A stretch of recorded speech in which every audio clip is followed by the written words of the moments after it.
தேவனால் கூடாத காரியம் ஒன்றுமே இல்லை. நான் உபத்திரவப்பட்டது எனக்கு நல்லது. இதனால அந்த குடும்பத்துக்கு விசுவாசமும் ஜெபமும் அதிகமானது.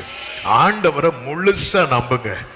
ஆமென், ஹல்லேலூயா. டாக்டர்ஸ் அவங்களுடைய மேக்சிமம் ட்ரை பண்ணுவாங்க. அவங்களால முடியாதது என்று நிறைய காரியங்கள் இருக்கிறது, அநேக காரியங்கள் இருக்கிறது. ஆனால் நம் தேவனால் முடியாது என்று சொல்லுகிற ஒரு காரியமும் கிடையாது. எனவே ஆண்டவரை நம்புங்க.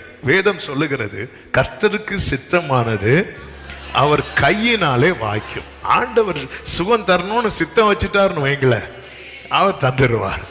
எதுவுமே அவர் கையில தான் இருக்கிறது. ஆமென். கர்த்தர் இந்த சகோதரனுக்கு அடிமைத்தனத்தை உணர்த்தி அதிலிருந்து விடுதலைக்காக ஜெபித்து, ஆமென். கர்த்தர் பாருங்க, சில காரியத்துக்கு நம்ம ஒப்பு கொடுக்கும் போது ஆமென், விடுதலை ரொம்ப சீக்கிரமாய் நடக்கும்.